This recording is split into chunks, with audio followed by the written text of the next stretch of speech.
Alright folks, experimental equipment is now a thing. Originally, it was planned to be given out in well-deserved reward back in patch 1.19 and also planned for Battle Pass for this year. It got postponed, but now you get it for free with a free shipment tomorrow and some components for upgrading them, whatever, but it is not very well liked and it's going to be a disaster. Probably. So let's speed this up and go through all of this. Oh no. The introduction of new equipment in World of Tanks always affects the gameplay. Some things might change insignificantly, as for example, with improved equipment and bounty equipment. And other things might even change the very principles and templates that have been around for many years. For example, what happened with Equipment 2.0? Now there's an addition to the newcomers list. Meet experimental equipment with extended opportunities for more flexible vehicle tuning. When mounting a piece of equipment, you must choose between the enhanced gun lane drive and vertical stabilizer, or the turbocharger and improved rotation mechanism, or the improved hardening and modified configuration. In some cases, it's pretty obvious what most players will choose. But isn't it best to have everything at once? 3 new pieces of experimental equipment give players just such an opportunity. When mounting them, you receive several bonuses at once that are divided into a main bonus and additional bonuses. For clarity, all equipment in the game currently has specialized bonuses that define its specifics. Bonuses for experimental equipment are more diverse. The main bonus can be from any piece of equipment in the game. If this piece of equipment, for example, improved hardening, has an effect, the item of experimental equipment will also inherit it. At the same time. So I'll just explain the basics to a newcomer. It's a good metaphor to compare this to something like if you're dating a supermodel or dating 3 other 6 out of 10s.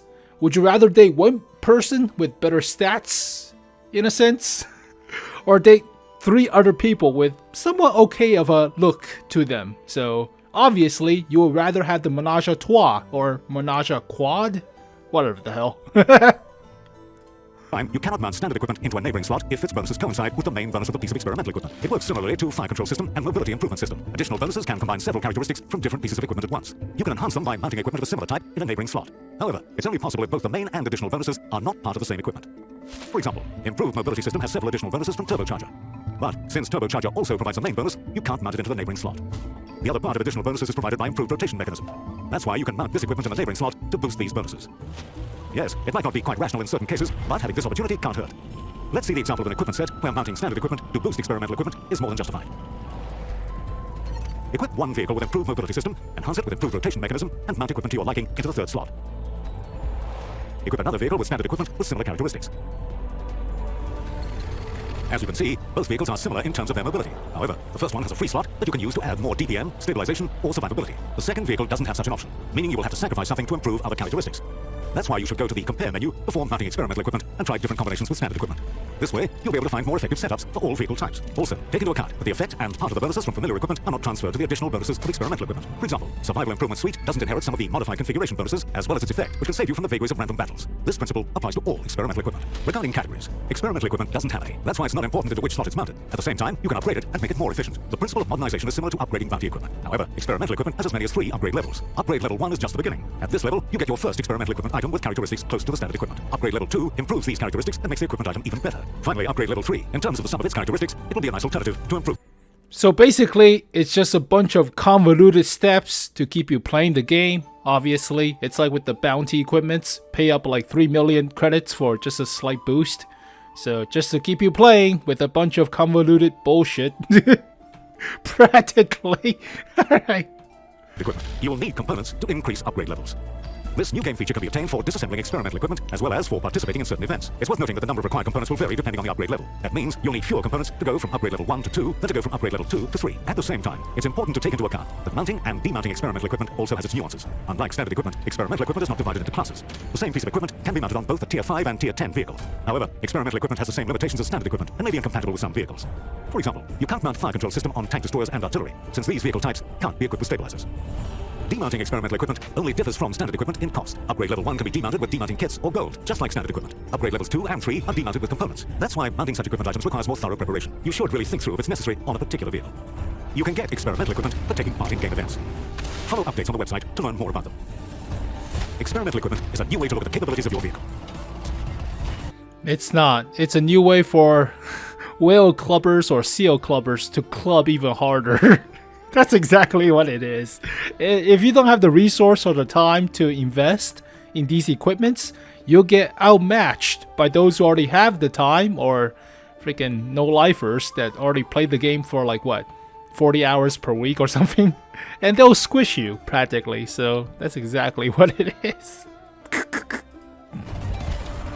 You can mount everything, and then a bit more at the top. You can bring your tank to the limit of its capabilities and have no doubts when choosing equipment items. And, most importantly, you can fine-tune your vehicle to fit your playstyle. Happy tuning, Commanders. Oh god, it's gonna be a disaster. Well, it's already close enough, but here is the original 1.19 stats. They nerf a little bit for the mobility thingy and the survivability thingy too, so the fire control system is the same, so nothing really changed. It's a little bit better basically.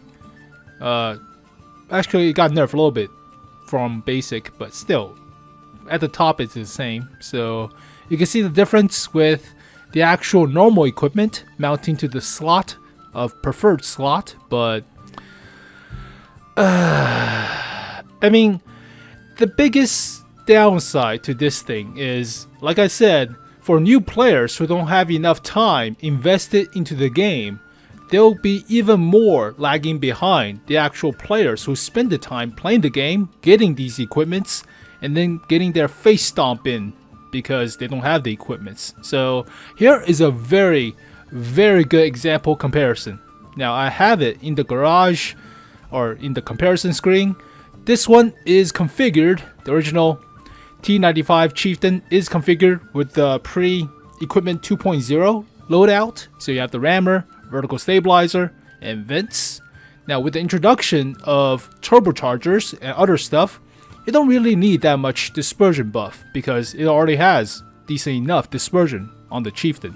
So you put a turbocharger, make it go faster, put the rammer first or rammer second for the firepower slot, and therefore you get better mobility, obviously, better DPM because of the second slot, so a little bit better DPM, but a lot better mobility. So it weighs less for some reason, I have no idea. So about 1.3 more horsepower per ton ratio. That is kind of dramatic, right? That's pretty good. But if you put the experimental equipment, the little mobility improvement system, instead of the turbocharger, it gets more bonuses because it doesn't have the mobility slot thing for the third slot. It's a heavy tank. So in this case, you get more engine power out of it, as well as turret traverse speed and other stuff. So in comparison, you get the same DPM, right? Actually, yeah, you get the same DPM, but you get better turret traverse, better horsepower per ton ratio to 17.96. So it's a little bit better than the actual turbocharger, and it's a lot better than a standard non-turbocharger Chieftain. Better top speed too, better hull traverse, with no downside. The only downside is dispersion, but for dispersion, it's not that much dramatic. So here is the one without. Let's see, let's just put vertical stabilizer. So it's 0.11 for a vertical stabilizer, but without the vertical stabilizer, 0.14. If you put the, what the hell is the mobility thingy? 0.31. It gets a little bit still. I mean, it's still better than with just a turbocharger, you get nothing. With a turbocharger, you still get the same dispersion. So you get better horsepower per ton ratio out of the new super turbocharger or mobility thing than a standard turbocharger, but you also get a little bit better dispersion. So is it fair? That's up to you guys to think about, but you have to compare. You have to play around with this stuff. Use tanks.gg or the actual comparison page before you actually equip this stuff, but on paper, it looks better than a turbocharger in this case for a heavy tank. Yeah, I would rather have this than a vertical stabilizer or something, since you don't really need it with 0.31.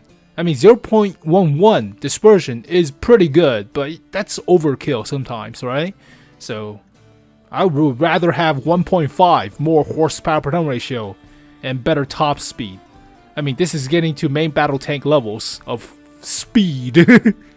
So, oof, this is a tomato squishing season, but you get a few for free, so that's always nice. You get more components for free, but if you don't have the time to play, you'll get lagged behind and you'll get whale stomped or clubbed or whatever the hell. Yeah, I mean, then again, there's so many events going on.